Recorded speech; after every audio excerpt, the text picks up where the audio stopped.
el hecho de que para poder localizar a una partícula haciendo uso de las ondas de de Broglie, que son las que se asocian a las partículas, es necesario hacer una combinación de ondas de Broglie, una interferencia, para que de esa manera aparezca un paquete localizado en el espacio, porque lo característico de una partícula es encontrarla localizada en una región pequeña del espacio. Entonces, a ver, entre otras cosas, a lo mejor sería conveniente antes de empezar con esto, que ustedes me digan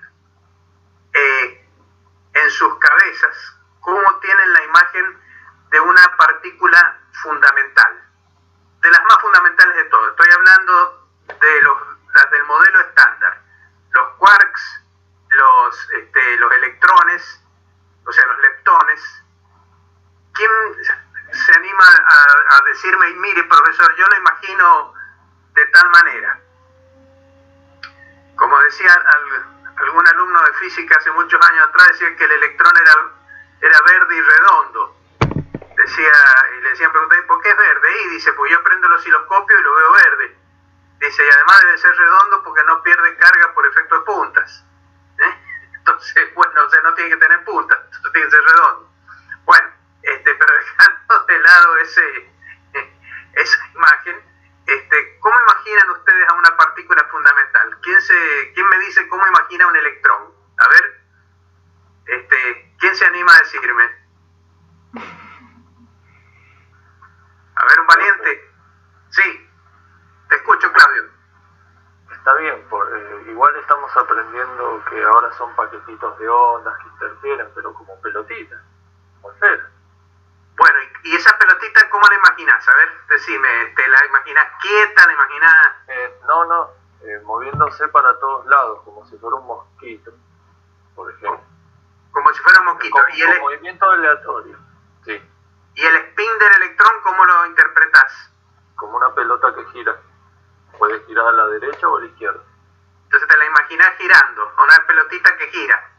Sí, Bueno, y moviéndose aleatoriamente.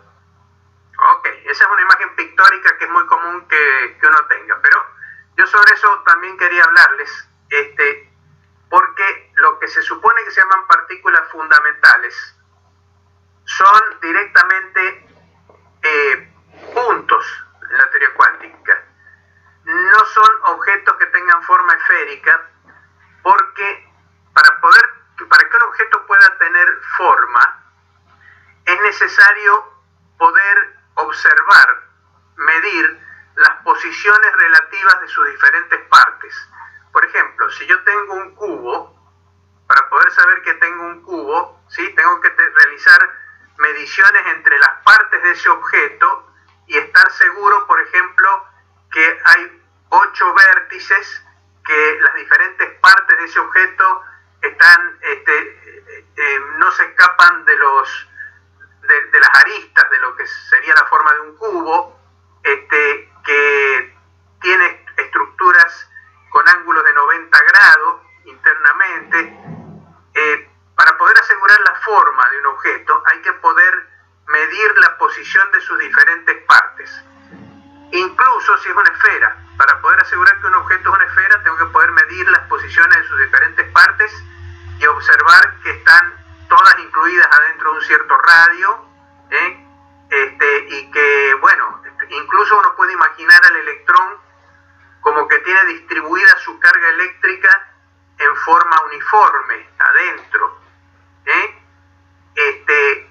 Eso implicaría que uno debe poder medir la densidad de carga en diferentes puntos del interior del electrón y poder decir que está distribuida uniformemente la carga.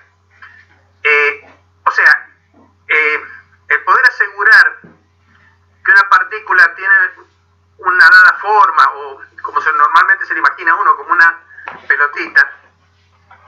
Ahí está entrando Ayele, a ver. Ahí está. Les decía, para podérsela imaginar como una pelotita, eso implica que uno tiene que poder observar sus partes, y para eso es necesario medir. El problema es que cualquier tipo de medición que uno realice con ese tamaño de precisión, ¿sí? Y tratando sobre todo de buscar al interior de un quark, por ejemplo, o al interior de un electrón, implica energías tan altas que uno perturba lo que está observando de una manera realmente enorme, de tal manera que termina destruyendo el sistema. Es como intentar estudiar la forma que tiene un átomo. Para poder estudiar la forma que tiene un átomo, uno tendría que estudiar las posiciones del electrón alrededor del átomo, y para hacer eso necesita usar sondas de mucha energía, y lo que hace es destruir el átomo en vez de observar, digamos, las posiciones del electrón. Los átomos no tienen un borde definido. En el átomo de hidrógeno, ¿sí? Los famosos orbitales, de lo que a ustedes les hablaban en química, que a veces ustedes pueden tener la imagen equivocada de que como el orbital S aparece en los dibujos de los libros de química como una esferita, pareciera que el átomo en ese estado va a tener una forma esférica. Eso no es así, porque está faltando ahí una parte que se llama radial, que muestra que en realidad el átomo es una especie de nubecita, cuyo borde, digamos, va disminuyendo a medida que uno se aleja esa nubecita se vuelve cada vez menos densa a partir del núcleo, pero eso no significa que el átomo tenga una forma esférica ni que sea absolutamente contenido en una región del espacio. Es un poco como lo que pasa con el Sol. El Sol tiene una fotósfera, que es lo que normalmente se le atribuye como radio del Sol, pero en realidad la fotósfera es nada más que el lugar donde se desprenden los fotones de radiación que están en equilibrio con la materia en el Sol. En ese momento la atmósfera se vuelve transparente porque disminuyen las condiciones de densidad de la atmósfera a esa altura, y entonces la radiación puede escapar. Pero en realidad el Sol es una masa gaseosa, que no tiene un radio definido. En el Sol no tenemos una superficie como la superficie de la Luna donde uno puede pararse, o la superficie de la Tierra donde uno puede pararse. En el Sol no hay manera de pararse porque por gravedad uno se hunde en el Sol, porque es simplemente una masa gaseosa. Bueno, con los átomos pasa más o menos lo mismo. Les decía, a las partículas elementales habría que poderles estudiar las diferentes partes. Eso no se puede hacer. El principio de indeterminación lo prohíbe. ¿Cómo hay que imaginar entonces a las partículas estas fundamentales, las que son básicas? Bueno, hay que imaginarlas como puntos, pero puntos con propiedades. O sea, puntos que tienen masa, carga y spin. El problema, por ejemplo, es cómo uno puede imaginar el spin, que normalmente se lo vendieron a uno como un giro. Bueno, para que ustedes puedan darse una idea más precisa de cómo interpretar el spin de estas partículas fundamentales, imaginen lo siguiente. Imaginen que tienen, vamos a recordar algo de algún experimento mental que tienen que haber hecho con Oscar, por lo que yo he visto en los exámenes, en la materia de termodinámica. Imagínense, ustedes saben que los spines, el electrón debido a su spin, y podrían también interpretar también debido a su carga eléctrica, cargas que giran, tiene un momento magnético. Es decir, el electrón es un pequeño imancito.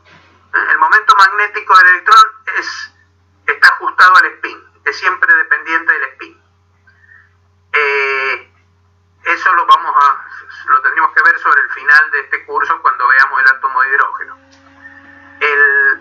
Pero tiene un pequeño momento magnético. Entonces imagínense ustedes que tienen un recipiente hueco, donde adentro tienen electrones, un gas de electrones, nada más que electrones, y que lo colocan a eso en un campo magnético, de tal manera que todos los electroncitos se alinean con sus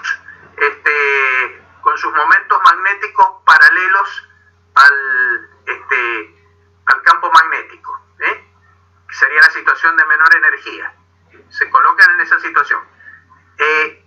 Y después ustedes sacan sacan el campo magnético. Lo orientan así y después sacan el campo magnético y dejan que ese gas, los electrones sigan interaccionando entre ellos.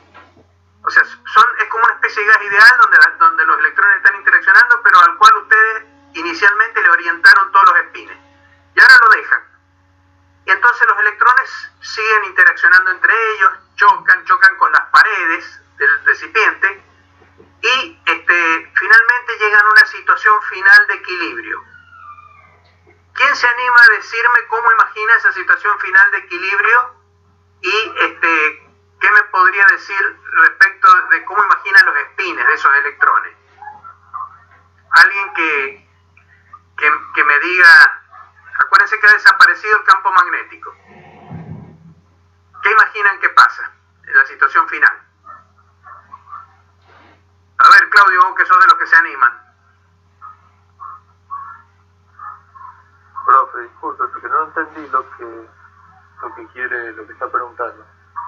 Tenés un recipiente esférico, Sí. una caja esférica, con un montón de electrones que tienen inicialmente los espines orientados y después los dejás que choquen entre ellos y que choquen contra las paredes de la caja de manera que interaccionen entre ellos.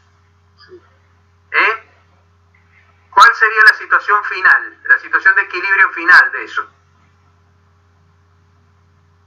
No sé, pienso que se orientan todos en una misma dirección. Eso sería si hay un campo magnético exterior aplicado que los orienta. Entonces quedan todos desordenados. Desordenados.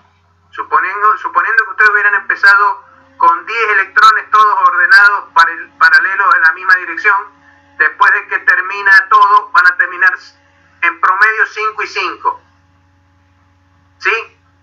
Bueno, si inicialmente tenían spin, cada electrón tiene spin 1/2. Entonces tenían 10 electrones, tenían spin total 5. Esa es la suma de los spines hacia arriba. Y después terminan con spin total 0, porque terminan con la mitad para arriba y la mitad para abajo. El spin total vale 0 al final.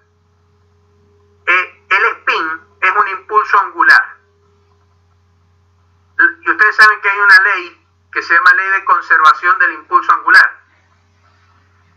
Y ustedes tenían un sistema ahí que estaba aislado, se tiene que conservar el impulso angular, pero el impulso angular de los electrones pasó de 10 a 0. La pregunta que les hago es, ¿dónde está el impulso angular que falta? Se lo llevó el campo magnético cuando lo sacó, ¿no? No, ese lo saqué en un instante y no le di tiempo a los electrones a empezar a cambiar de orientación. Lo saqué rapidísimo.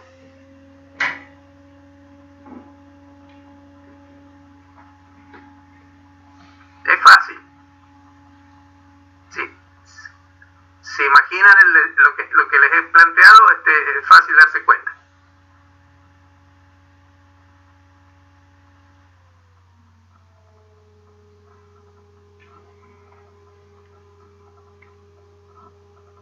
Nadie ha hecho un dibujito para tratar de ir siguiendo el razonamiento.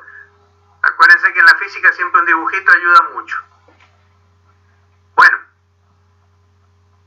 la respuesta es en el recipiente. La caja donde estaban metidos los electrones, a medida que han ido chocando contra las paredes y chocando entre sí y llegan a la situación de equilibrio final, la caja es lo único que hay ahí aparte de los electrones.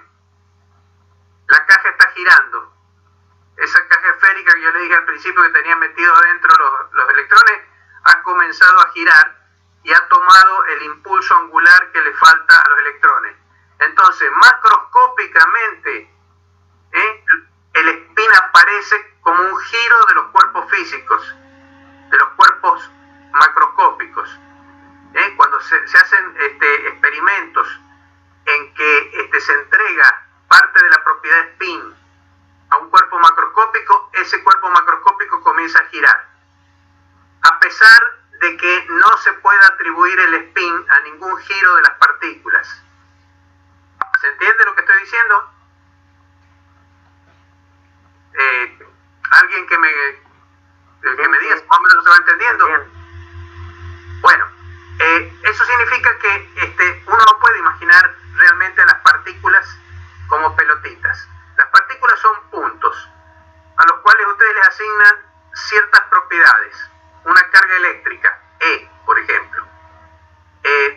cierta masa, m sub e, la masa del electrón, y un cierto spin, h barra sobre 2, es como que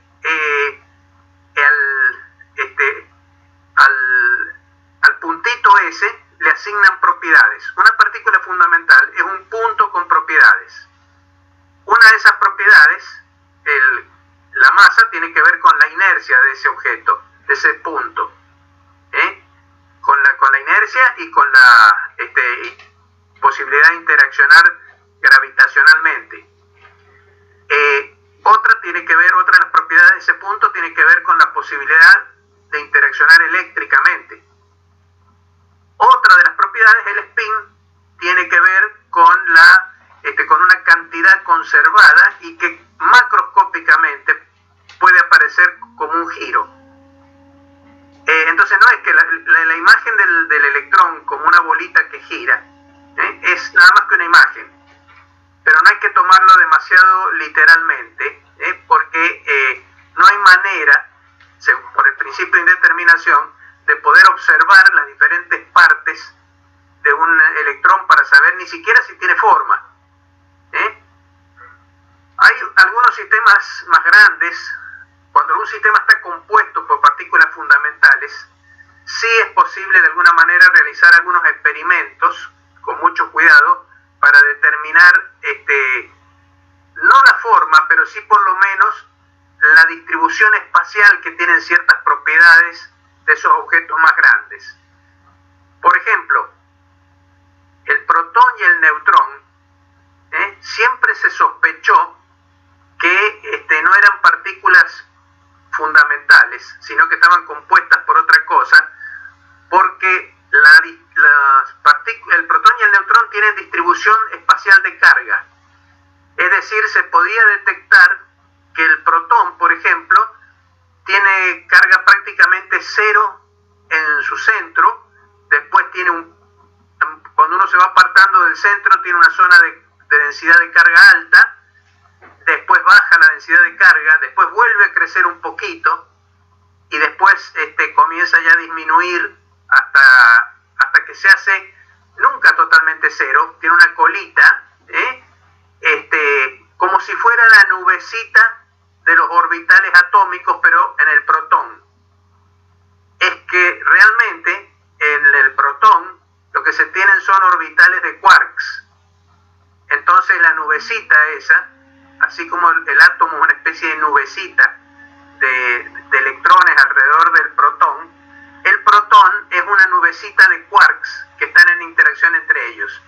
Y lo que se conoce como radio del protón es aproximadamente el tamaño que tiene esa nubecita formada por los quarks. En cambio, a las partículas realmente fundamentales, hasta el día de la fecha no se les ha podido encontrar una estructura, incluso a las distancias que se han conseguido medir, que están en el orden de 10 a la menos 20 metros. 10 a la menos 20 metros, a ver, el radio nuclear, el radio del protón, es 10 a la menos 15 metros. 10 a la menos 20 es la 100 milésima parte del tamaño nuclear. Hasta ese tamaño se ha podido hacer exploración del tamaño de los objetos microscópicos, y para el caso de las partículas llamadas fundamentales, electrón, protón, neutrino, todas estas, no se les ha encontrado estructura hasta ese nivel. Por lo tanto, se sospecha que probablemente sean buenos candidatos para ser partículas fundamentales. Y la teoría cuántica las considera como partículas fundamentales que son objetos puntuales, tamaño cero, pero con propiedades, son puntos con propiedades. Bueno, dicho eso, vamos, que tiene que ver con el principio de indeterminación de Heisenberg.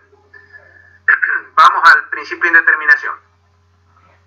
A ver, Ayelen, ¿entendiste lo que dije? ¿Se entendió? ¿No está conectada Ayelen o sí? No, sí, profe, es que no tenía el micrófono activado. Bien, ¿se entiende más o menos? Sí, se entiende, profe. Bueno, muy bien. Vamos entonces a recordar recordar un poquito cosas que habíamos dicho.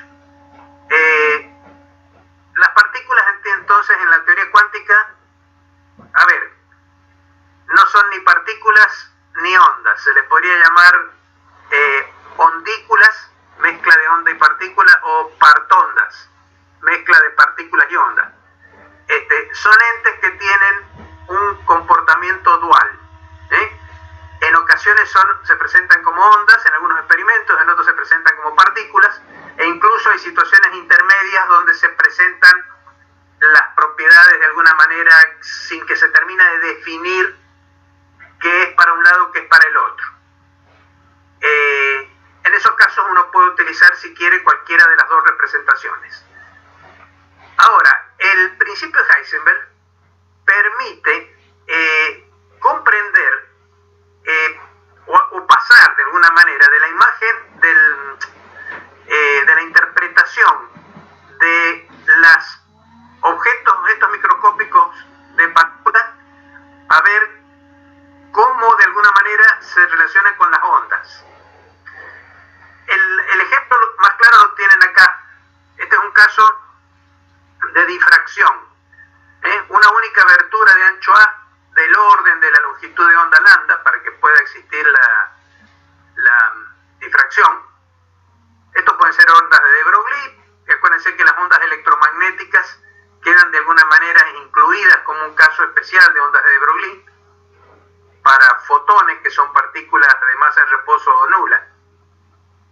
Entonces esa onda produce un patrón de difracción, ¿sí?, donde el primer mínimo se produce en un ancho delta. En la interpretación como ondas, ustedes saben que la posición de ese ancho delta viene dado por la fórmula de Rayleigh, la posición angular, que es esta formulita que está acá, que dice que el seno de tita es 1,22 lambda sobre A. Como les decía, creo que esta es la fórmula para abertura circular. Cuando se trata de ranura, esta fórmula entiendo que directamente es 1, esto. Normalmente, esta es la fórmula que se usa para conocer el ángulo de discriminación que puede tener un sistema óptico. Si yo tengo un telescopio de abertura A en el espejo, un telescopio reflector, por ejemplo, o puede ser si es refractor, puede ser una lente de ancho A. Bueno, este cociente entre la longitud de onda que estoy observando, por ejemplo la luz, y el ancho de la abertura, me da el ángulo con el cual yo puedo discriminar dos objetos, dos fuentes puntuales. Si tengo dos estrellas que vistas de la Tierra tengan un ángulo menor que el ángulo fijado por esta fórmula, entonces no las voy a poder ver separadas.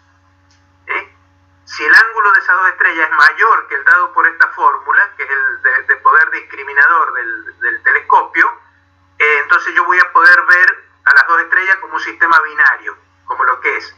Puedo distinguir los dos puntitos de luz. Bueno, este ángulo tita viene fijado por la posición del primer mínimo. Significa que si yo tengo dos imágenes, dos patrones de difracción de dos fuentes distintas, supónganse que acá a lo lejos tengo dos fuentes, bueno, acá van a aparecer dos patrones de difracción, de manera que el máximo de uno se superpone con el mínimo del otro, y entonces queda marcada la diferencia. O sea, uno tendría el primer pico, bueno, acá he dibujado una sola imagen, ¿no es cierto?, de una sola estrella, pero si hubiera imaginen que tienen dos, hay dos patrones de difracción iguales. El ángulo de discriminación es cuando el pico del otro coincide con el mínimo de este. En ese caso, la intensidad que aparece en la pantalla o en la retina, en el ojo, va a ser un pico primero, una bajada, no llega a ser completa, no llega hasta cero, y después vuelve a subir de nuevo, pero esos dos brillos yo soy capaz de distinguir que tengo dos brillos separados. Entonces, mi retina me va a decir, estoy viendo dos objetos separados. Ahora, si esos dos objetos están separados menos que tita, entonces los máximos estos se superponen en ambos casos y observo un solo máximo más intenso. Entonces ahí no tengo poder de discriminación. No puedo decir son dos fuentes. Bueno, ahora, ¿cómo se compatibiliza esto con el hecho de que los fotones son partículas? Bueno, lo que dice el principio de indeterminación es que en el momento en que yo coloqué una pantalla o que lo obligué a pasar por la abertura de una lente o por la abertura de un telescopio refractor al fotón, entonces he hecho una determinación de su posición en la dirección transversal. Yo sé que el fotón que va a llegar a mi ojo ha pasado por un agujero o por una lente de ancho A. Entonces yo lo he localizado, el fotón, dentro de ese ancho A. ¿Qué hace eso? Cuando yo localizo una partícula dentro de un ancho A, como les dije acá, yo me equivoqué en los ejes. El eje X, el horizontal, y el Y, el vertical. Cuando determino el paso del fotón por un ancho A, entonces indetermino su cantidad de movimiento en un delta P, en la dirección Y, que vale H sobre A. Acuérdense, la indeterminación en Y es A, el ancho de la... O sea, yo sé que ha pasado a través de la abertura de ancho A, pero no sé exactamente por dónde. Entonces, la indeterminación delta I es A. Esta formulita 2 que está acá. Entonces, tengo un delta de PI. O sea que el impulso del fotón, que era P inicialmente, se me altera en una cierta cantidad vertical, en una componente vertical delta PI. También en una pequeña componente horizontal delta PX. ¿Por qué? Porque el fotón que sale en una dirección θ tiene que tener la misma cantidad de movimiento en módulo, porque la energía del fotón se tiene que conservar. Si ustedes imaginan que esto es con luz, el que tiene una cierta frecuencia omega, los fotones tienen una energía H barra omega. Bueno, esa es la misma frecuencia que se detecta en la pantalla final para la luz que llega con esa frecuencia. Sobre el patrón de interferencia, la frecuencia de la luz que está llegando es la misma que está pasando a través del agujerito. Quiere decir que los fotones que tienen energía H nu tienen que tener la misma energía cuando llegan a la pantalla. Porque si no, lo que estaría ocurriendo es que esta pantalla estática lo que haría es crear energía de la nada. Si ustedes imaginan que simplemente hay dispersión en el eje Y, entonces el P' se le suma al delta P verticalmente, y entonces el P' es mayor que el P, porque es la hipotenusa de un triángulo rectángulo. Entonces eso ocurre tanto para arriba como para abajo. Entonces todas las partículas que pasaran por acá, cuando salen del otro lado, tendrían más energía que la que tenían originalmente. Entonces estaríamos creando energía de la nada. Como la energía se tiene que conservar, entonces está claro que P', tiene módulo P, el mismo módulo del vector que está acá abajo. Si quieren verlo, entre P y P', yo podría haber dibujado un arco de circunferencia. Se nos fue Victoria. Ya volverá, seguramente se nos ha desconectado. Les decía entonces, esto para explicarles este dibujo cómo está hecho acá. Entonces, llega la partícula con una cantidad de movimiento P, se indetermina un delta PI hacia arriba. Bueno, entonces, en este triángulo, el seno del ángulo θ, debido al principio de indeterminación de Heisenberg, es el cociente delta PI. Tengo un triangulito rectángulo acá, el rectángulo acá abajo, donde estoy marcando yo con el cursor. El seno de θ es delta PI dividido en la hipotenusa, que es P', pero P' es P. Habíamos dicho que es el módulo P original que traía el fotón, la cantidad de movimiento original que traía el fotón. El delta, esto tiene que ser mayor o igual. Entonces, como delta pi es h sobre a, por la fórmula 2 que está más arribita, a ver, ahí, como delta pi es h sobre a, entonces el seno de tita tiene que ser mayor que h sobre a por p. Pero según las relaciones de Broglie, h sobre p es lambda. Entonces resulta que el ancho de la distribución que va a salir acá, según el principio de indeterminación, los fotones tienen que ensancharse, tienen que formar una imagen ensanchada en un ángulo cuyo seno sea mayor que lambda sobre a. Y esto precisamente es lo que dice el principio de Rayleigh. Como arriba, en la fórmula número 1, el seno de tita 1,22 lambda sobre a. Es mayor que lambda sobre a, entonces, que es lo que estoy teniendo acá. Bueno, o sea que se satisface el principio de Rayleigh. Y acá estamos interpretando que lo que estamos largando son partículas, como le digo. Mediante el principio de Heisenberg, eso me permite calcular cosas análogas a las que podría calcular mediante ondas. O sea, yo puedo ver que la mecánica que puedo hacer mediante ondas de Broglie también la puedo hacer como partículas sometidas a las indeterminaciones de Heisenberg.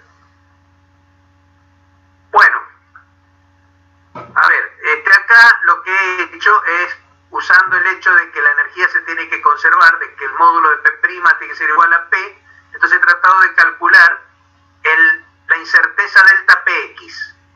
Conociendo el delta Pi, uno puede intentar calcular el delta Px, lo que está hecho acá. Vean después de este cálculo. Y el hecho de que haya una incerteza en delta Px implica que hay una incerteza también en delta Dx. Es decir, que no solamente es en delta Di la indeterminación, la incerteza en posición que genera la pantalla, sino que también hay una incerteza sobre el eje X, sobre el eje horizontal. ¿Cuánto más? Acuérdense ustedes que A, para que haya patrón de difracción y se puedan producir estos efectos, A tiene que ser del orden de lambda. Entonces, si ustedes vienen a la formulita que tiene acá abajo, si A es del orden de lambda, entonces la incerteza delta Dx en la posición horizontal del fotón que va a pasar es también del orden de lambda. Si A es del orden de lambda, es lambda cuadrado sobre lambda, entonces queda delta X mayor o igual que 2 lambda. Es del orden de lambda. Lo cual es coherente con el hecho de que uno imagina a los fotones como con un tamaño lambda. Yo siempre les he dicho a ustedes que tienen que, si van a imaginar el fotón como una partícula, la imaginen como que tiene un tamaño equivalente a su longitud de onda. En el microondas que ustedes tienen en su casa, introducen una microonda electromagnética justamente, con una longitud de onda del orden de los 20 centímetros, que es más o menos el tamaño del microondas. Lo que establecen ahí es una onda estacionaria, como una onda de esa, en una cuerda tomada entre dos extremos, salvo que ahí lo que hacen es hacerla rebotar entre las placas metálicas que tiene el microondas. Entonces, bueno, ahí generan una onda que tiene más o menos del orden de unos 20 centímetros. Esos fotones, ¿sí?, son más o menos del tamaño, tienen más o menos el tamaño lambda. Es como si le estuvieran pegando a la comida con fotones de ese tamaño. Fotones electromagnéticos, que son los que se encargan de calentar la comida. Bueno, eso para darles una imagen, digamos, de lo que sería intentar interpretar el funcionamiento del microondas en términos de los fotones que están presentes ahí. Bueno, vamos ahora, acá está el problema ese, después vean el problema ese, véanlo. Por ello les pongo problemas para que se entretengan intentando resolverlo y después comparen con lo que está ahí. Otra de las cosas que habíamos visto era la colimación de unas de partículas. ¿De cuán angostito se puede hacer unas? Acá tengo unas de partículas, viene una onda de Broglie y le pongo una pantalla para hacerlo angosto. Si la abertura tiene un ancho A, como está acá a la derecha, este es el ancho de la abertura, si no hubiera difracción ni dispersión por el principio de Heisenberg, entonces las partículas que pasaran tendrían que llegar todas dentro del tamaño A, tendrían que formar acá, es como si fuera una ventana abierta, entonces acá se tiene que formar, la luz tiene que llegar a la imagen de la ventana, la zona que está iluminada por la ventana, y después sombra, el resto. Pero en realidad, si van a haber efectos de difracción, porque el tamaño de la abertura es comparable con lambda, o si lo interpretamos con el principio de indeterminación, vamos a hacer una determinación de posición en el eje vertical, entonces vamos a alterar la cantidad de movimiento en delta P en la dirección vertical. Bueno, igual que hicimos hace un rato, con acá está el dibujito, el P con que llegan, el delta P que se produce, en fin. ¿Cuánto vale el ancho total a donde llegan los electrones? ¿Cuál es la colimación real que hemos obtenido? Es la suma del ancho de la ranura más estos dos segmentos B que están arriba y abajo. Entonces, el ancho total es esta cantidad C, que es A más 2B. Y uno puede calcular, haciendo uso, como les digo, del principio de indeterminación, uno puede calcular acá abajo, fíjense, el seno del ángulo θ, de dispersión acá, como el delta PI dividido, el seno es el cateto opuesto, delta PI, dividido la hipotenusa, que es P. Eso es lo que está escrito acá. Y ese mismo seno, entonces, se puede sacar del dibujo de la izquierda, del dibujo geométrico. Se puede calcular como P dividida la hipotenusa, donde la distancia entre las pantallas vale D. Entonces acá está calculado ese mismo seno como B sobre la raíz cuadrada de D cuadrado más B cuadrado. El P vale H sobre lambda según las relaciones de indeterminación de Broglie, y la indeterminación delta PI es del orden de H sobre A. Entonces esta es una formulita que me vincula la longitud de onda lambda con las cantidades geométricas. Si ustedes reemplazan eso, de aquí ustedes pueden despejar el valor del ancho total, que era A más 2 veces B, porque ustedes pueden despejar B en función de lambda, de la distancia entre las pantallas, y del ancho A de la abertura. Y les queda esta formulita. ¿Cuál es el mínimo ancho C? Bueno, hay que tratar de buscar cuál es el valor del ancho A de la abertura que hace mínima esta expresión. Entonces, derivan C, el valor C, respecto de A. Vamos al dibujo que está arriba. Derivan C, que es el ancho total de la imagen que se produce acá, respecto del tamaño de la abertura, que es A, para ver dónde está el máximo. Bueno, acá está hecha la cuenta, hay algunas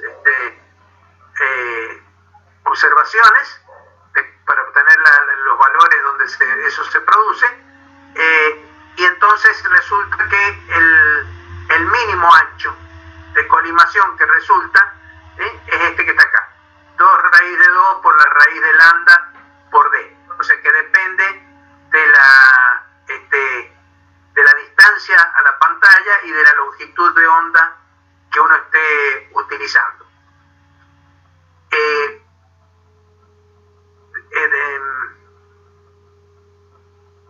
De manera entonces que estos son cosas que hay que tener en cuenta cuando uno va a colimar haces de partículas.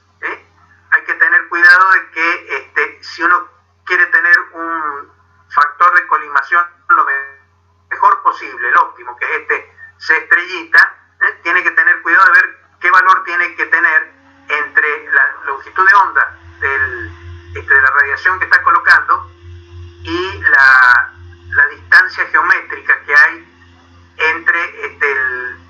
colimador de donde salen, donde uno tiene puesta la abertura que colima, y la pantalla donde se reciben las partículas. Bueno, ese es otro ejemplo de uso del principio de indeterminación. Hay un experimento que es famoso, que se llama el microscopio de Heisenberg, y que Heisenberg lo utilizó para mostrar una manera de llegar al principio de indeterminación y mostrar cómo funciona el principio de indeterminación. Acá lo que ustedes tienen son dos posiciones de un objeto, E y E'. Consideremos primero el objeto en la posición E. Entonces acá ustedes tienen todo un sistema óptico, esto es un microscopio esencialmente. Supónganse que es un electrón que ustedes están mirando. Está ubicado acá en el origen de coordenadas. Acá sí los ejes están bien porque, a ver, déjenme ver a ver si está bien. Sí, porque esto es, el delta de X es vertical. Acá he tomado el eje X vertical y el Y horizontal. Donde lo tengo equivocado es en en el dibujo más arriba. Les decía, imaginen entonces al electrón que está acá. Los fotones que salgan del electrón y uno lo ilumina con luz y después observa las imágenes a través de este sistema óptico. Ustedes fíjense, acá tienen el electrón, la lente, entonces supongamos que la lente forma una imagen en la posición I, esta que está acá. Está el electrón acá, sobre el eje óptico del sistema. Entonces, imaginemos las dos posiciones extremas de fotones posibles. Hay fotones que van a salir en la dirección θ sobre 2, van a llegar al borde de la lente y de ahí la lente los manda a la imagen. Es un objeto puntual, forma una imagen puntual. Por supuesto, esa imagen después va a ser agrandada por el ocular, ¿no es cierto? Y de ahí ya va al ojo, a formar imagen sobre la retina. Esa parte no hace falta analizarla, pero es para que vean completo cómo sería un microscopio acá óptico para ver un electrón. Entonces estamos mirando un electrón con luz que llega desde la izquierda, entonces la luz sale a través de una lente y forma una imagen I. Una condición para la formación de imágenes es que se cumpla el principio de Fermat de tiempo mínimo. Ustedes han oído hablar del principio de Fermat, que dice que la luz propaga entre dos puntos en el mínimo tiempo posible. Eso significa que, ¿por qué es eso? Porque imaginen ustedes que el electrón es un emisor de ondas coherentes. Está emitiendo, es un emisor de una onda coherente. Para que se pueda formar la imagen en I, todos los caminos ópticos intermedios entre los dos extremos que teníamos recién, por ejemplo, uno que salga por un ángulo más bajito, apenas encima del eje óptico, entre en el interior de la lente y después salga y llegue ahí. Todos esos rayos, para poder formar imagen acá, tienen que llegar con interferencia constructiva. Es decir, no puede haber ninguno que se desfase, de tal manera que lleguen acá y destruya por interferencia lo que hace otro camino. Todos los caminos ópticos tienen que tener el mismo tiempo de recorrido, y tiene que ser un extremo, todos esos caminos, para que se pueda formar una imagen en el punto I. Bueno, cuando yo me aparto, ¿sí?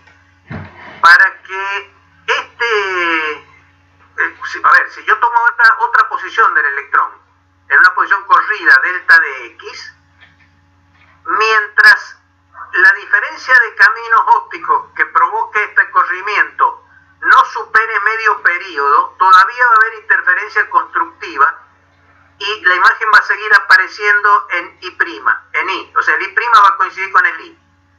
Para que el I' y el I sean distintos, es decir, que la imagen E' aparezca, por ejemplo, más para abajo, que el I' aparezca corrido, bueno, acá donde está el puntito rojo, ese que se ve acá, y después de dibujar un puntito rojo, para que apareciera corrido ahí, es necesario que el desfasaje de las ondas que se emiten entre E y E' sea mayor que medio periodo, sea mayor que la mitad del periodo de la onda, o sea, mayor que media longitud de onda, para que de esa manera entonces ya dejen de ser coherentes los caminos que se recorren desde E y desde E'.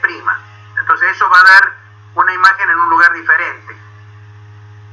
Bueno, utiliza esas condiciones que les acabo de decir. Léanlo a todo esto después con todo cuidado, van a entender mejor lo que les he querido decir cuando lo lean. Ustedes pueden calcular el tiempo que demora la luz en recorrer el camino, o la diferencia de caminos entre los dos, formar y no formar imagen, entre E que forma imagen en I y E' que ya no forma imagen en I.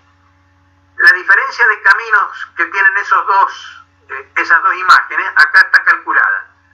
Es delta X por el seno de θ sobre 2, donde θ sobre 2 es el ángulo que está subtendiendo la lente. Depende de la abertura A, el ángulo θ sobre 2. Esa diferencia de camino, que el tiempo en recorrer esa diferencia de caminos es delta X por seno θ sobre 2, que es la diferencia de camino dividido la velocidad de la luz. Y el periodo de la radiación que estoy usando es 1 sobre nu, 1 sobre frecuencia, que es la longitud de onda dividida en la velocidad de la luz.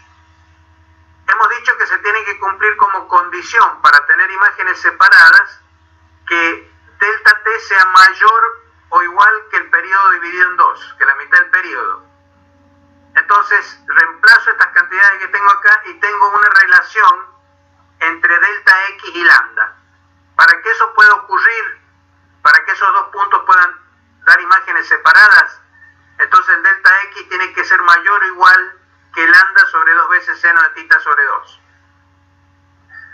Por otra parte, ¿cómo medía el electrón la luz? Bueno, lo hace por efecto Compton. En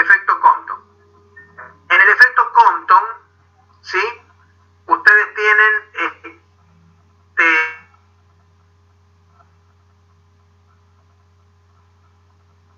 hacerlo como problema, pero es la fórmula que salen del efecto Compton.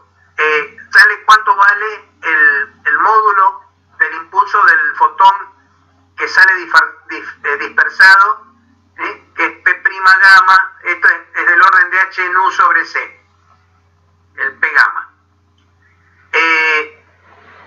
La componente vertical del fotón tiene una indeterminación. ¿Por qué? Porque si ustedes miran el dibujo el electrón puede salir con cualquier ángulo adentro del tamaño del diámetro de la lente. Entonces puede salir hacia adelante con ángulo cero, el fotón dispersado puede salir hacia adelante, o puede salir con cualquier ángulo hasta θ sobre 2, hasta el ángulo máximo. Entonces, ustedes pueden calcular cuánto vale el P' en la dirección X de ese fotón, que es el P' que tiene el fotón, P gamma, multiplicado por el seno de θ sobre 2. Esa es la componente de impulso máxima que puede tener, que tiene que ser entonces menor o igual que el P' gamma, que es P gamma, es H nu sobre C, por el seno de θ sobre 2. La indeterminación en el impulso es 2 veces eso. Es 2 veces veces eso, porque puede ir para arriba o para abajo, puede ir para arriba o puede ir para abajo. Entonces, el delta Px que sale vale 2 veces h en u sobre c, que es h sobre lambda, por el seno de tita sobre 2.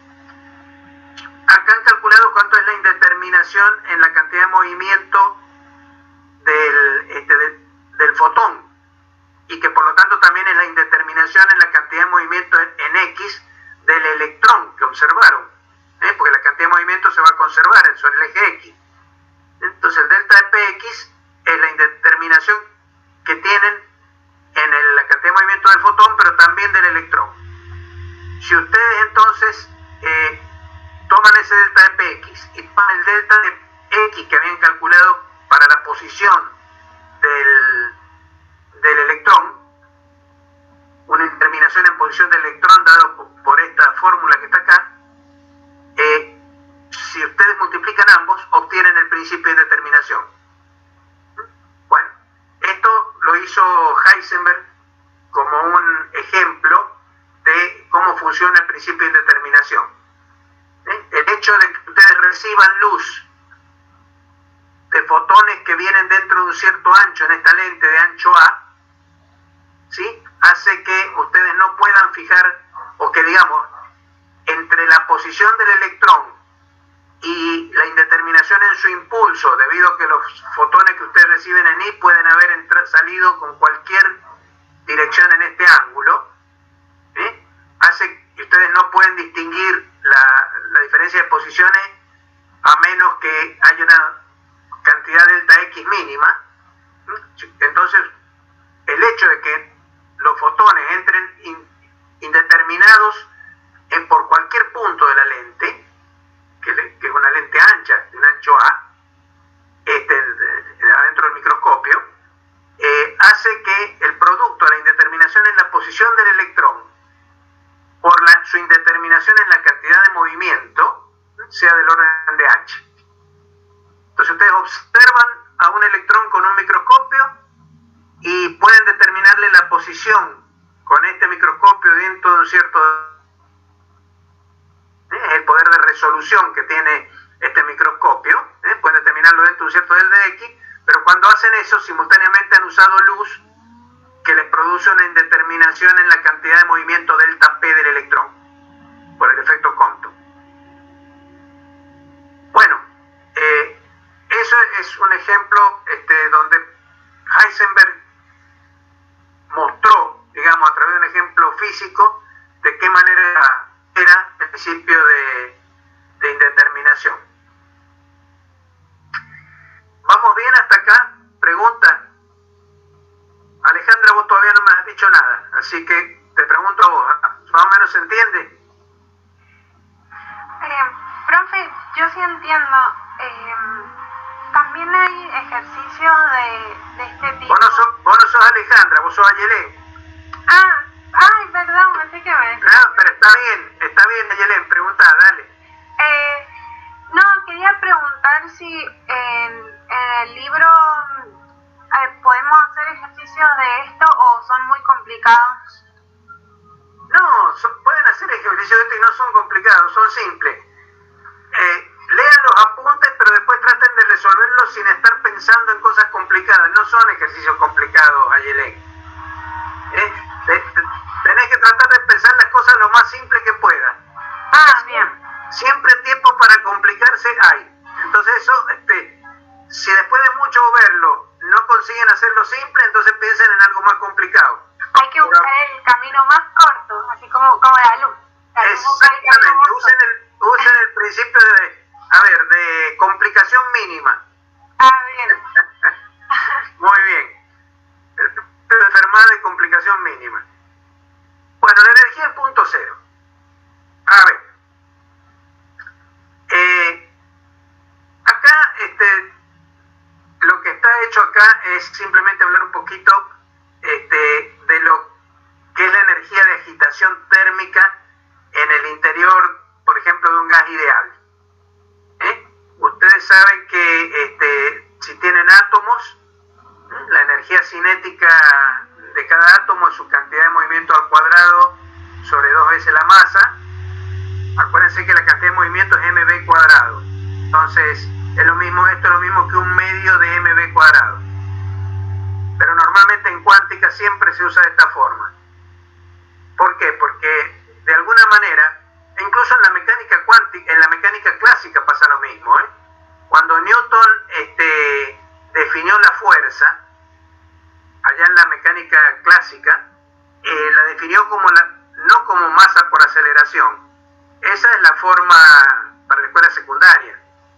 Pero en la universidad todos sabemos que la fuerza es la variación de la cantidad de movimiento respecto al tiempo. Entonces, Newton ya se dio cuenta que la cantidad importante es la cantidad de movimiento. Entonces, la energía cinética acá está expresada como el cuadrado de la cantidad de movimiento dividido en 2 veces la masa. La cantidad de movimiento al cuadrado, su módulo, es la suma de los cuadrados de las componentes, por supuesto, como un vector. Y en un gas donde uno tiene un montón de átomos que están rebotando, qué sé yo, están adentro de una caja, la energía cinética total, suponiendo que es un gas monoatómico, ¿no es cierto?, para poder sacar la masa como un factor común acá, la energía cinética media es 1 sobre 2m, la suma de todas las energías, los p cuadrados de todas las moléculas o átomos, dividido el número total de átomos que uno tenga. Entonces, si uno separa acá la sumatoria como 3 sumatorias y distribuye estas cosas, entonces uno tiene que la energía media de un átomo es el valor medio de cada una de las energías de traslación asociadas sobre cada uno de los ejes. Como se supone que las 3 direcciones del espacio son equivalentes, entonces 3 veces una de ellas, y una de ellas, en la termodinámica se puede ver que el valor es un medio de la constante de Boltzmann por la temperatura absoluta. O sea, a las coordenadas X, Y y Z se le suele llamar grados de libertad que tiene una partícula. Si una partícula puede moverse en el volumen, entonces tiene 3 grados de libertad. Si una partícula está limitada a moverse a un plano, entonces tiene 2 grados de libertad. Y si una partícula se puede mover solo sobre una línea, tiene un solo grado de libertad. Bueno, lo que dice la termodinámica es que cada grado de libertad que tiene una partícula tiene asociada una energía cinética promedio que vale un medio de K por T. Entonces, en este caso, que hay 3 veces 3 grados de libertad, la energía cinética media vale 3 medios de K por T. Bueno, esto tiene que ver con la termodinámica. Con Oscar lo van a desarrollar con mucho más detalle. En el hipotético caso de que tuvieran moléculas que fueran diatómicas, por ejemplo, un gas diatómico, ¿sí?, aparecen 2 grados más de libertad, porque las moléculas pueden tener diferentes orientaciones en el espacio, son rotacionales. Si un gas es diatómico, entonces la molécula tiene un eje preferencial, que es la dirección donde están los 2 átomos. Bueno, eso puede estar orientado en una dirección del espacio que va a tener 2 ángulos que lo fijan, el ángulo phi y el ángulo θ. Con 2 ángulos yo fijo cómo está orientada la molécula. Entonces tiene 2 grados de libertad que se llaman rotacionales. Entonces se le suma a la energía cinética media 2 grados más, entonces sale que 5 medios de K por T. Bueno, si se trata de osciladores armónicos, un conjunto de osciladores armónicos en equilibrio térmico, estos osciladores tienen ahora 2 energías medias que calcular. Una de ellas es potencial y la otra es cinética, y por cada una de ellas hay un medio de kT de energía. Entonces la energía cinética media, para estos casos en que no solo hay energía cinética sino también potencial, hay que sumar cada uno de los términos por separado, la cinética y la potencial, y les queda que la energía media es K por T. Bueno, esta es la energía cinética media de un átomo o de un oscilador, dentro de todo. Si quieren la energía total, lo que tienen que hacer es multiplicar a esto por el número total de átomos que tengan o el número total de osciladores que tengan. Su sistema entonces va a tener una energía interna total, por ejemplo sería 3 medios n, el número total de osciladores, por kb por t. N por kb, el número total de átomos, por la constante de Boltzmann, es lo mismo que n chica por r grande, que es número de moles multiplicado por la constante de los gases. Entonces podrían reemplazar la energía total interna cinética de un gas ideal es 3 medios nRT. Bueno, y si se trata de un sistema de osciladores armónicos que están en interacción unos con otros, como los de las paredes del radiador de cuerpo negro, entonces es n kb por t. Lo podrían poner por el número de moles n por la constante universal de los gases por t. Una manera también de ponerlo. Bueno, a mí me gusta más usar la constante de Boltzmann. Bueno, a ver, si ustedes miran un poquito estas fórmulas, lo que van a observar es lo siguiente, que a la temperatura absoluta de 0 grado, ¿sí?, la energía cinética media de las partículas tiene que valer 0. Es decir, las partículas no se pueden mover más. Y a T0 la energía total esta también vale 0. Fíjense que como las dos energías, la cinética y la potencial, son positivas, porque una va con x cuadrado y la otra va con p cuadrado, entonces eso significa que tanto x vale 0 como p vale 0 en el cero absoluto. Eso es lo que dice la física clásica. Estas fórmulas que están acá están calculadas usando la física clásica. Pero la física cuántica no dice lo mismo, porque en la física cuántica no pueden tener un objeto con x exactamente 0 y p exactamente 0. Ni pueden tener un gas que tenga, P exactamente 0. ¿Por qué? Porque el gas está metido dentro de una caja. Entonces, cada átomo, cada molécula de gas, está metida en una caja de un cierto ancho L. Supónganse que es una caja cúbica, que tiene un ancho L. Entonces, el principio de indeterminación dice que ustedes, cada una de esas átomos, tienen su posición indeterminada en el ancho de la caja. Ustedes no saben dónde está el átomo, pero saben que está dentro de la caja. Entonces eso significa que tiene que haber una indeterminación mínima en la cantidad de movimiento, un delta P, lo cual significa que el átomo no puede estar quieto, porque si dijéramos que tiene P exactamente 0, decir que es exactamente 0 es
pasen al estado líquido primero y después al estado sólido. El asunto es que la agitación térmica no rompa las ligaduras, no sea superior a la energía de ligadura de los átomos en la red cristalina o de los átomos en el líquido. Yo enfrío un gas, por ejemplo, oxígeno, y primero lo licúo, pasa a ser oxígeno líquido, y si lo sigo enfriando voy a tener oxígeno sólido. Ahora, hay una agitación mínima. Cuando esta energía de agitación mínima es más grande que la energía que mantiene unidos a los átomos en un líquido o en un sólido, no se puede formar el sólido ni el líquido. Eso ocurre con el helio. El helio puede licuarse, ¿sí? Pero no puede pasarse al estado sólido en condiciones normales de temperatura, o sea, en condiciones de presión normales. A presión de una atmósfera yo le puedo bajar la temperatura al helio, puedo llegar a licuarlo, pero no consigo que se haga nunca que se haga sólido, porque la agitación del punto cero rompe la estructura cristalina. Para poder solidificar el helio tengo que aumentar la presión, es la única manera que tengo de poderlo hacer. Bueno, acá hay también el cálculo de la energía del punto cero del oscilador armónico, que acá ustedes pueden ver que vale H barra por omega sobre 2, o si quieren, en vez de usar H barra y omega, usen H nu, la energía del punto cero vale H por nu sobre 2. Esa es la mínima energía que puede tener un oscilador armónico. Y después cuando veamos la teoría cuántica con la ecuación de Schrödinger, vamos a ver que justamente la energía del estado fundamental del oscilador armónico es H barra omega sobre 2, es esto que está acá. Esto lo hemos hecho el mismo cálculo usando el principio de indeterminación. La energía del oscilador armónico es kx cuadrado sobre 2 más p cuadrado sobre 2m, suma de cinética más potencial. La frecuencia de oscilación es la raíz cuadrada de k sobre m.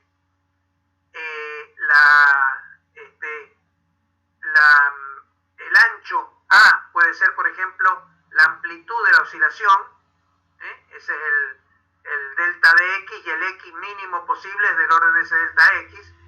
Suponemos que si tiene una cierta región de ancho A. La cantidad de movimiento mínima es del orden, por el principio de determinación, es del orden de delta P, que es h sobre 2A. Reemplazamos eso y obtenemos el valor de la energía en función del tamaño de la región donde esté el oscilador armónico. Y para determinar el valor de A que hace mínima la energía posible, derivan, ¿sí? Y obtienen la energía más baja posible para el oscilador armónico, que es justamente la energía del punto, lo que se llama energía del punto cero. Eso, o sea, cuando un oscilador armónico está en el 0 grado absoluto, su energía mínima es esta. Está en el estado que se llama fundamental, el más bajo, de más baja energía. Si yo lo caliento a una temperatura diferente, lo que hago es, si tengo un montón de osciladores armónicos equivalentes a los distribuyo en diferentes estados, con la ley de distribución de Maxwell-Boltzmann. Con la ley de distribución de Boltzmann, E a la menos H nu sobre KT. O sea, la ley exponencial de distribución de energías. Bueno, eso tiene que ver con, entonces, estamos intentando relacionar el principio de indeterminación con lo que ustedes saben de termodinámica, o con lo que van a saber si es que termodinámica la estudian después de esta. entonces para esos sistemas las energías del punto cero totales. Bueno, y después tienen algunos problemitas para que se entretengan resolviendo e intentando responderlo y después comparar con lo que está escrito ahí. A ver, déjenme ver, ¿quién está presente? Horacio, ¿estamos entendiendo más o menos? Sí, profe, se va entendiendo. Bueno, ustedes recuerden, cuando no entiendan me paran y me dicen, profe, no entiendo nada de lo que está hablando, entonces empezamos de vuelta y vamos a explicarlo de otra manera. Bueno, los tamaños y las energías de los átomos también son explicadas por el principio de indeterminación. Acá he escrito la energía de un átomo, el hidrógeno, digamos, que es el que normalmente se usa. Como ejemplo, el ejemplo más simple de un átomo, o sea, un núcleo, el protón y un solo electrón que anda dando vuelta ahí. Entonces acá está escrito la energía de ese sistema, suponiendo, vamos a suponer que el protón tiene masa infinita, para no hacer lío. Entonces el protón está quieto, el que se mueve es el electrón. Entonces, la energía total es la suma de cinética más potencial. La cinética, como siempre, es la cantidad de movimiento P cuadrado sobre 2m. La potencial es la coulombiana, ley de Coulomb. Entonces la energía total es la suma de ambas energías. Ahora, cuando el electrón está localizado en el átomo, porque ahí se localiza, ahí el electrón ha caído, de haber andado por ahí dando vueltas en el infinito, un día se cayó sobre el protón y quedó atrapado ahí alrededor del protón. En el átomo de hidrógeno el electrón está atrapado. Y está atrapado en un cierto tamaño delta de R, podríamos decir.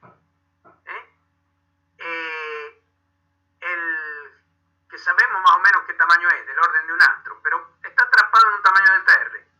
Eso hace que el electrón tenga una indeterminación en su cantidad de movimiento, que es delta P. Y la mínima cantidad de movimiento que se le puede atribuir a ese electrón, como les he dicho siempre, es P. No se puede decir que si el electrón tiene una indeterminación delta P, tenga cero de cantidad de movimiento. No, si está indeterminada la cantidad de movimiento, puede tener cualquier valor adentro de ese rango, delta P. Entonces, la cantidad mínima que se le puede atribuir es P. Es delta P. Y el delta P vale H sobre la indeterminación delta R. El alfa es una constante del orden de la unidad. Podría valer, acuérdense que el principio de indeterminación a veces lo escribíamos con H barra sobre 2. Acá lo estoy escribiendo con H. Quiere decir que el alfa podría valer 1 sobre 2 pi, 1 sobre 4 pi, por ejemplo. Pero es un número del orden de 1. Es un numerito del orden de 1, no un número que moleste mucho. Entonces, tomando este valor de R mínimo, que es la indeterminación delta R del tamaño atómico, y el P mínimo P como el delta P, que están descritos acá sus dos expresiones, yo puedo escribir la energía en esta forma que está acá, donde el P cuadrado lo he sacado de acá, queda como 1 sobre R cuadrado, entonces tengo la energía expresada en función de R. Y ahora yo puedo intentar buscar cuál es el mínimo radio que puede tener la órbita. El mínimo radio que puede tener la órbita la hago calculando la derivada de esa expresión respecto de R. Si tengo una expresión de E de R acá, E en función del radio, las demás son cosas constantes, el alfa es un numerito, el H, E, todas las demás cosas son constantes, E depende de R, la energía total. Entonces derivo para ver dónde tiene el mínimo, la energía esa. Bueno, acá está hecha la derivada y entonces se ve que el valor mínimo es este que está acá. Y una vez que uno conoce el valor mínimo de R0 puede volver a la expresión E y encontrar el valor de energía mínima. Reemplaza el R0 acá y saca el E0. Bueno, eso es lo que está hecho acá. Bueno, si uno iguala la energía E0 con el dato experimental que es la energía de ionización del hidrógeno, o sea 13,6 electrón volt, ¿sí? Que en este caso sería menos la energía de ligadura, uno obtiene el valor de alfa. Obtiene el valor, puede despejar de esta expresión, si uno iguala el E0 al valor de la energía de ligadura, al valor de la energía de ionización, entonces uno puede sacar el valor de alfa.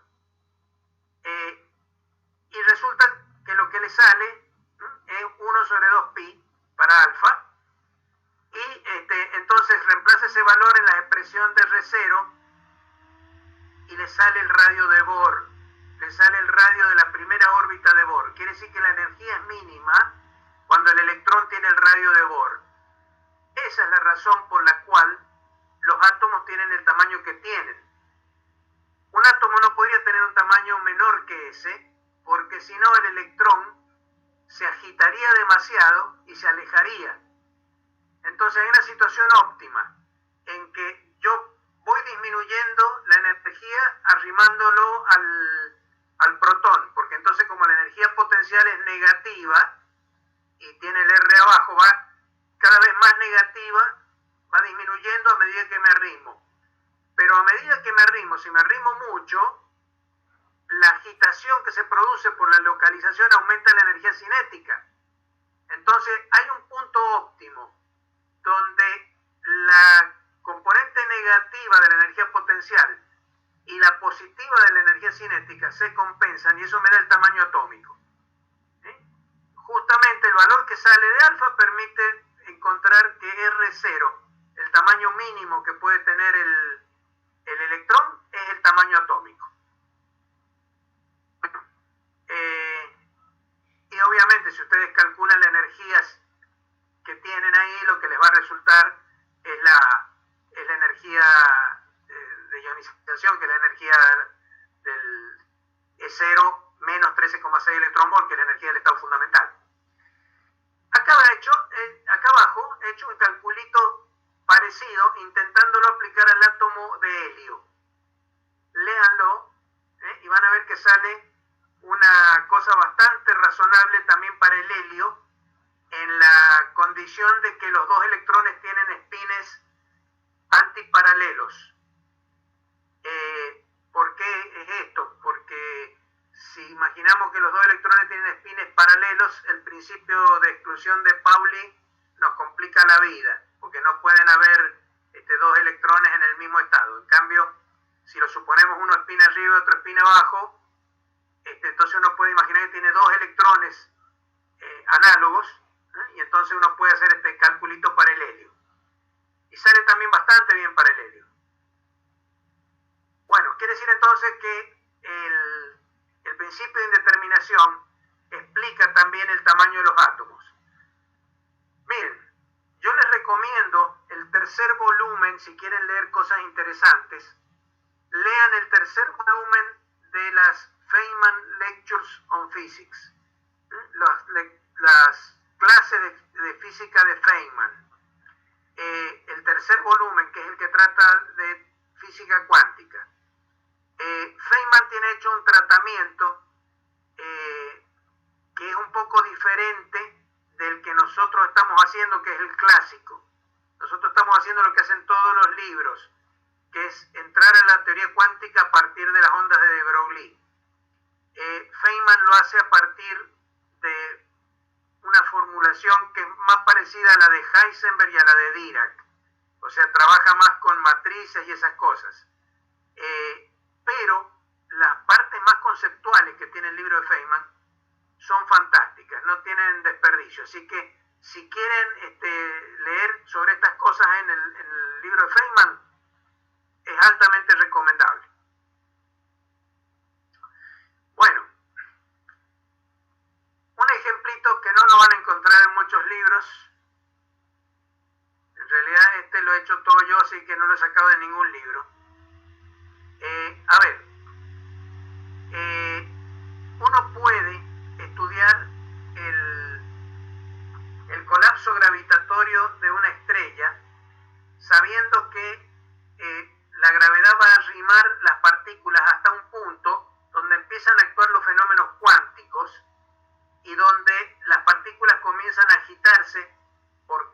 comienzan a, su densidad se vuelve tan grande que comienzan a quedar atrapadas, cada partícula queda atrapada por otras alrededor. Es decir, en el plasma de la estrella, los protones y los electrones que están ahí empiezan a quedar rodeados por otros protones y electrones. Entonces, sus posiciones empiezan a quedar definidas, quedan adentro de ciertos tamaños pequeñitos, entonces comienzan a agitarse. Cuando comienzan a agitarse aparece una componente de presión que en principio impide que la gravedad siga desplomando la estrella. Ese es un efecto cuántico que hace que se aguante la presión hasta un cierto límite. Ahora, ¿qué pasa? Cuando se llega a un cierto punto donde la distancia entre los protones y los electrones se vuelve tal que electrones y protones pueden estar casi en el mismo lugar, puede ocurrir que el protón capture el electrón y en ese caso se transforma en un neutrón y se elimina un neutrino. Bueno, eso es lo que ocurre cuando la masa de una estrella es demasiado grande y ya esta presión cuántica del principio de indeterminación no puede soportar el colapso del gravitatorio de la estrella. Y entonces de repente la estrella, ¡pum!, se transforma, toda la masa de la estrella deja de ser átomos, no son átomos, es plasma, son protones y electrones sueltos. De repente se combinan y pasan a ser neutrones. Y en ese proceso se produce una tremenda explosión de neutrinos que salen, que arrastra las capas exteriores de la estrella y se produce lo que se llama una supernova. Esa es la manera como ocurre una supernova. Y lo que queda como resto de la supernova, la mayor parte de las capas exteriores de la estrella son mandadas al espacio. Una explosión tan energética que ahí se producen todos los elementos pesados de la tabla periódica. Incluso algunos que no eran considerados como elementos naturales, pero que se formaron en esa explosión, como el plutonio, esas cosas, pero que pasa es que, claro, se extinguen rápidamente, esos que son radioactivos, elementos muy altos de la tabla periódica, peso atómico muy alto. Hasta el uranio se forma en esa explosión. El uranio tiene, gracias a Dios, una vida media larga, 4.000 y pico millones de años de vida media, entonces ha durado hasta ahora. Pero en la explosión esta, de la supernova, se forman todos los elementos pesados más allá del hierro.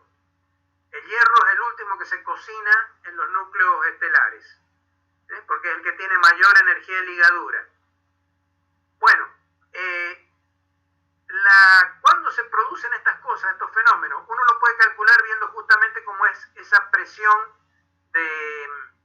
cuántica que impide el desplome y ver cuál es el límite para ese desplome. Y eso es lo que está hecho acá. Si ustedes leen cuidadosamente esto, hemos considerado, por ejemplo, miren, suponemos una estrella que tiene un cierto radio R grande, una masa M grande. Acá he considerado una capita que tiene un ancho entre R y R más diferencial de R, la masa interior es M chica y diferencial de M la masa de la capita esférica. Ahora, en un elemento de volumen, a ver, ¿qué volumen ocupa un par de protones y electrones? Un par protón-electrón. Ese volumen es el volumen total de la estrella, que es 4/3 pi por radio cubo, dividido el número total de átomos que uno tiene, que se puede escribir como la masa total de la estrella dividida la masa del protón. La masa del hidrógeno, la del electrón es despreciable. Entonces acá pueden tomar la masa total de la estrella dividida la masa del protón. Este es el volumen que ocupa un par protón-electrón, pero va multiplicado por un factor G, ¿sí?, que depende del principio principio de exclusión. ¿Por qué? Porque en ese volumen mínimo uno puede tener un protón y un electrón, pero también puede tener dos protones y dos electrones en tanto tengan los espines opuestos. Acá tienen un caso donde hay solamente 3 partículas en el volumen. Acá hay otro donde tienen 3, son 2 protones y un electrón. Acá es un protón y 2 electrones. Y acá tienen un caso que solamente hay un protón y un electrón. Se pueden dar cualquiera de los 4 casos en ese volumen mínimo. ¿Cuál es el factor de ocupación promedio, G? Bueno, el factor acá de ocupación G vale la mitad de... esto es fíjense, un par, estamos hablando. A es el volumen ocupado por un par. En estos 2 casos intermedios hay un par y medio. Es un par y la mitad de otro. En el caso de más abajo hay un solo par. Y en el de más arriba hay 2 pares. Entre el de arriba y el de abajo, 2 más 1, 3, el factor de ocupación es un medio en promedio. Los otros tienen todo un medio, 1,5. 2 más 1, 3 dividido en 2 da 1,5. Y los otros 2 casos también 1,5. Entonces el factor G vale 1,5. Entonces está tomado G como 3 medios. Bueno, entonces a partir de acá ustedes pueden sacar el valor del lado del cubito en que ocupa un par protón-electrón. Bueno, eso está dicho acá. Acá calculo a continuación la energía gravitatoria que tiene la estrella haciendo suma sobre capas esféricas. La energía potencial que añade cada capa esférica es menos G por la masa interior a la capa. Acuérdense que el campo gravitatorio en el interior de una capa esférica vale 0. O digamos, en este caso, el valor, las capas externas más allá de la R chica, en el dibujo, vamos al dibujo. Para calcular la energía potencial de esta capa, que está acá, la parte exterior de la estrella no interviene, porque el campo gravitatorio en el interior de esta capa gravitatoria, debido a esta capa externa, vale 0. Lo único que interviene es la parte interior, la esfera que tiene masa m chiquita. Entonces por eso la energía de esa capita es menos G por m chica por el diferencial de m, que es la de la capa, sobre el radio R. La masa m chiquita es a la masa m grande por proporcionalidad, como el cubo del radio R chiquita es al cubo del radio R grande. Entonces el diferencial de masas se relaciona con el diferencial de R con esta formulita. Entonces integro esta expresión donde tengo m que depende de R cubo, diferencial de m que depende de R cuadrado, pero va dividido en R, que da una integral de R a la cuarta. La energía gravitatoria, potencial gravitatoria de una estrella, viene dada por esta fórmula, que es la constante de gravitación universal. Como nosotros conocemos más de acá arriba el volumen ocupado por un par y el tamaño, la separación promedio entre partículas, entonces nosotros escribimos esta fórmula que relaciona ese tamaño con R. La podemos reemplazar de manera de obtener la energía potencial gravitatoria en función de A, que es el tamaño donde están ubicadas las partículas. Acá hay algunos datos. La energía de interacción electromagnética entre las partículas es relativamente pequeña, entonces no la vamos a tomar en cuenta. Ahora, según el principio de indeterminación, hay una indeterminación también en la energía cinética.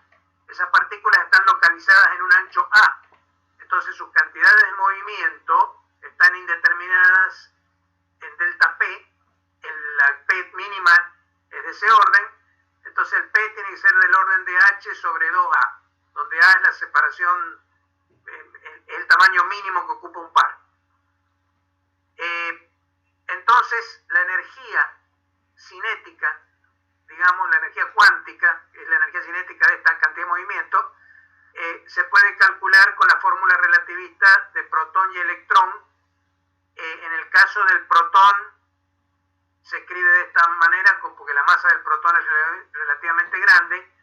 En el caso del electrón, se mueven muy rápido los electrones esos, entonces el término de la masa en reposo del electrón es despreciable, lo podemos escribir así. Entonces la energía cinética termina escrita con P. Acuérdense que P ya lo habíamos sacado, que estaba relacionado con A por la indeterminación. Entonces escribimos la energía cinética también en función de A. La energía total de la estrella es la suma de la potencial gravitatoria, esta que tenemos acá en función de A, y la cinética. Entonces acá tenemos escrita, y resulta esta formulita que está acá. Si uno es una función de la distancia entre las partículas, si uno, uno puede calcular muchas de estas cosas que están acá. La densidad ρ, que, no es densidad, es una constante, lambda tiene unidades de longitud, porque acá está dividido en a cuadrado y sumado a 1, entonces ρ también tiene unidades de longitud. Fíjense que n veces la energía del protón, la energía de reposo, mp por c cuadrado, por una cosa que entonces es adimensional.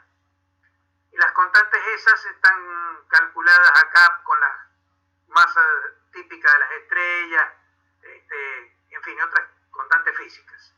Lo importante es que tenemos esta fórmula, la fórmula 4. Entonces, para encontrar el mínimo valor posible es decir, hasta cuánto se puede comprimir la estrella, porque cuanto más chico sea la distancia entre pares de electrones y protones, más chico es el tamaño de la estrella. Lo que se puede ver es que sale esta formulita que está acá. Ahora, hay un límite para esto, que es cuando el tamaño de la región tiene un área pi por a cuadrado, o sea, un círculo, que sea igual a la sección eficaz. ¿Se acuerdan cuando vimos secciones eficaces? De la reacción nuclear, que hace que el protón más el electrón se transforme en neutrón más neutrino. Cuando esta cantidad a elevada al cuadrado y multiplicada por pi se hace igual al valor de la sección eficaz de esta reacción nuclear, entonces la estrella pasa a ser una estrella de neutrones. Entonces, si uno iguala la fórmula 5, que da el A mínimo, lo eleva al cuadrado y lo multiplica por pi, entonces va a tener el valor de los parámetros que hacen que la estrella pase de ser una estrella normal, una enana blanca, pase a ser una estrella de neutrones. Eso se llama límite de Chandrasekhar, es el nombre que se le da, porque Chandrasekhar fue el que lo estudió. El valor ρ que sale para eso es esto que está escrito acá, y de ahí se puede sacar el mínimo valor de masa que permite que esto ocurra. Eso se llama masa crítica de Chandrasekhar. Y el valor que sale con este modelo súper simplificado que está hecho acá es 1,28 veces la masa del Sol. Y el cálculo exacto que hizo Chandrasekhar, por el cual le dieron el premio Nobel, da 1,43 la masa del Sol. Es decir, si una estrella supera la masa del Sol en un 43% más, esa estrella va a terminar su vida como una estrella de neutrones. Va a terminar como una supernova. El Sol, en cambio, no va a llegar a eso, porque nunca la aproximación mínima que hemos calculado, esta número 5 que está acá, esta estrellita, esa mínima distancia entre electrones y protones, va a llegar a ser igual a la necesaria para que se produzca la reacción nuclear que termina llevando de los protones a los neutrones. Ahora, si en esa misma fórmula que tenemos de ρ por ahí, ¿dónde está?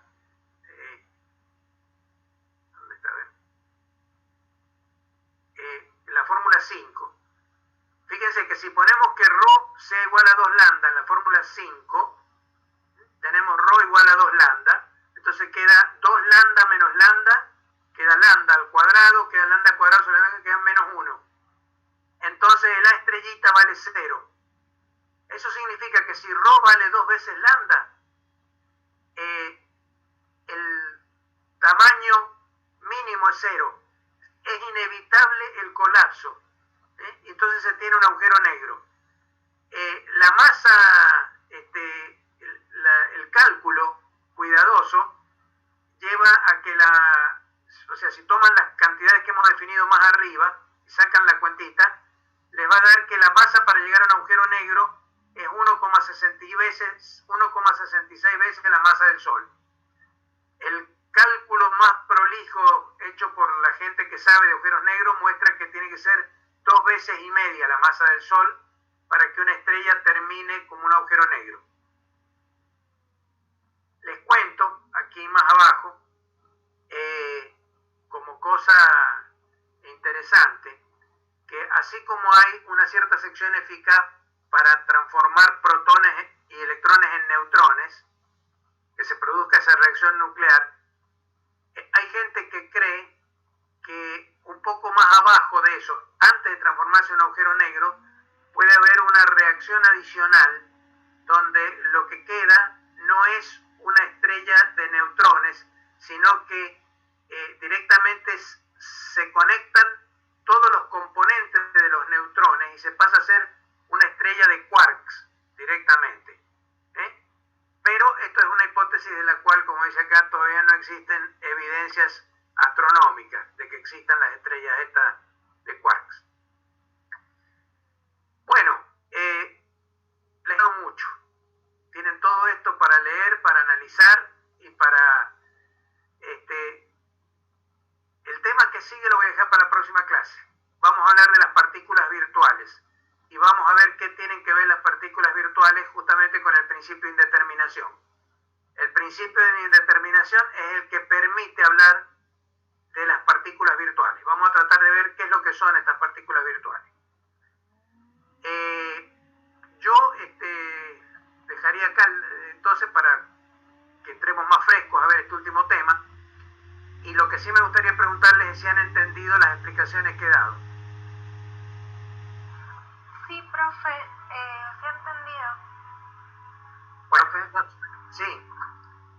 Sobre eso último que decía, bueno, sabemos que el Sol no va a llegar a ser una estrella de neutrones ni un agujero negro, pero si, digamos, puede existir la posibilidad de que incrementara, digamos, su masa absorbiendo material de otra estrella, digamos, en el caso de que estuviéramos hablando de un sistema binario, por ejemplo, y en ese caso sí podría llegar a convertirse en otro tipo, pues, digamos, podría tener otro tipo de final que no sea una enana blanca, si absorbiera material de alguna forma.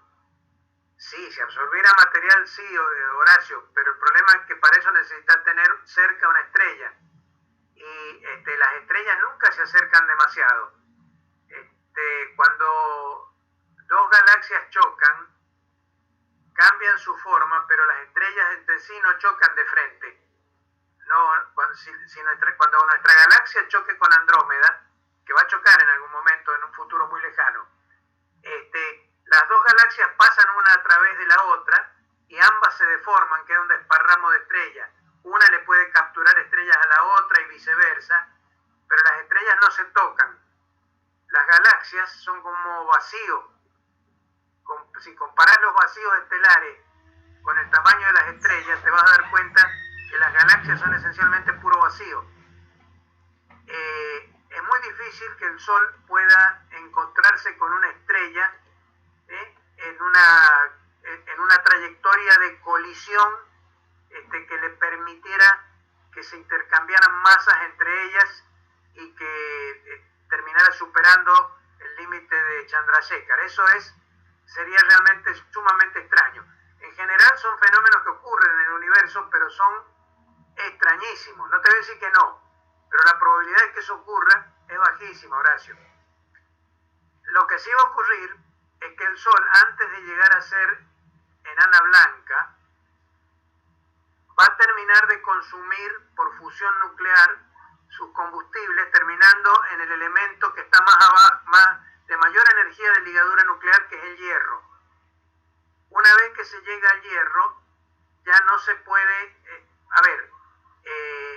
en ese momento, cuando comienza la fusión de los elementos más pesados, el núcleo se ha calentado muy mucho, porque para poder fusionar este hierro necesitaba unas temperaturas elevadísimas, y se establece una estructura de capas a medida que la temperatura disminuye hacia la superficie. La capa más interna está cocinando hierro, por ejemplo. La que sigue está cocinando oxígeno y silicio. La que sigue está cocinando carbón y nitrógeno. La que sigue está cocinando helio, y después viene la capita de hidrógeno exterior. Cuando el calor del núcleo es muy grande, entonces las capas exteriores se dilatan por la cantidad de energía que tienen que liberar. Entonces la estrella se vuelve llega a tener un radio muchísimo más grande. Al aumentar tanto la superficie, como emiten como cuerpo negro, cuando aumenta la superficie, aumenta mucho la cantidad de radiación que se emite. Entonces aumenta el volumen para poder sacarse de encima las cantidades de energía liberada. Eso lo hace con pérdida de un poquito de temperatura en superficie. Entonces se transforma en una gigante roja. El Sol le va a pasar eso, va a terminar como una gigante que va a llegar hasta la órbita, seguro por encima de la órbita de la Tierra y hasta Marte.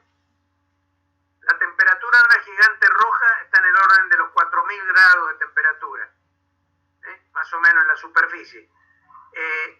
¿Te imaginas que el planeta Tierra a esa temperatura se va a fusionar y va a terminar formar parte de la propia estrella?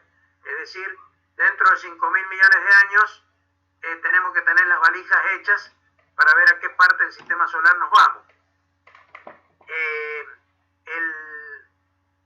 Cuando termina la fusión del hierro y ya no hay más nada que fusionar, porque para fusionar cosas más pesadas hace falta aporte de energía, no cesión de energía. Son procesos que son endotérmicos, no exotérmicos. Entonces, la estrella comienza a enfriarse lentamente, ya no puede evitar el colapso gravitacional. Y el colapso gravitacional siempre lo que hace es levantar la temperatura.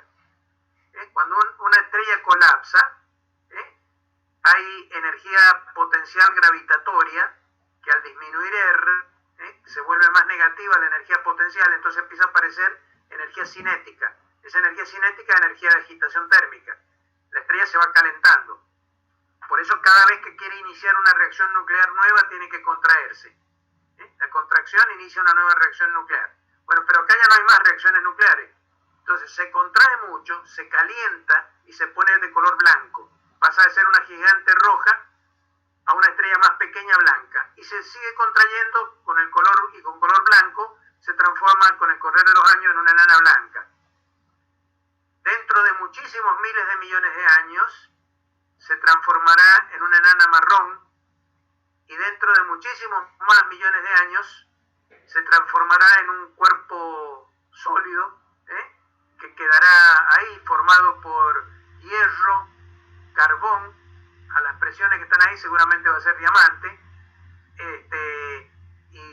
y los materiales hasta el hierro. Ahí no se forman mucho uranio ni esas cosas. Los elementos pesados se forman en las explosiones de la supernova. Por eso nuestro Sol, para que nosotros podamos estar acá, tiene que haber, es una estrella de segunda generación. Tiene que haber tomado, no es gas hidrógeno puro lo que tiene que haber tomado gas para gas de otras estrellas supernovas que explotaron antes. Entonces esas cantidades de materias pesadas, el uranio, el oro, el plomo, todas esas cosas, los tenemos acá en la Tierra porque provienen de esa masa gaseosa gaseosa que se cocinó en supernovas muy antiguas que desaparecieron. En una estrella de puro hidrógeno, de las estrellas primordiales que hubo en el universo, no existían los elementos esenciales para la vida. No existía ni el carbón, ni el nitrógeno, ni el oxígeno. Todas esas cantidades que forman nuestro cuerpo se han cocinado posteriormente en núcleos estelares que han explotado y que han sido semilla de estrellas que ya pueden tener los elementos necesarios para la vida. Bueno, ¿se entendió, Horacio? Sí, profe. Y bueno, y una última pregunta. Pregunte. Esos procesos donde la estrella pasa de un estado a otro, ¿no son reversibles? O sea, por ejemplo, si el Sol ya está en estado, digamos, de enana blanca, absorbiendo material de alguna forma, que ya vimos que es muy improbable, pero absorbiendo material, ¿no podría regresar a un estado anterior, digamos? ¿O eso es imposible? No, a un estado anterior es complicado. Acordate vos que en la naturaleza los procesos naturales en general son irreversibles, tienen entropía siempre creciente. No habría, o sea, reversibilidad, volver hacia atrás en exactamente las mismas condiciones termodinámicas sería imposible. Pero sí, si vos agarrás y haces chocar dos estrellas de estas enanas blancas con una que tenga masa 1,4 veces la masa del Sol, las dos tienen masa 1,4 veces la masa del Sol, cuando se juntan tienen 2,8, entonces pueden terminar transformándose en una estrella de neutrones, en un agujero negro.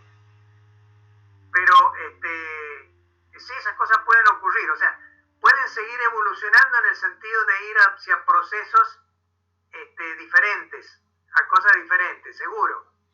Siempre va a poder encontrar una manera de imaginar a ver qué podría pasar si acá esta estrella de repente le cayera otra estrella o un agujero negro encima. Bueno, tendrías un agujero negro más grande.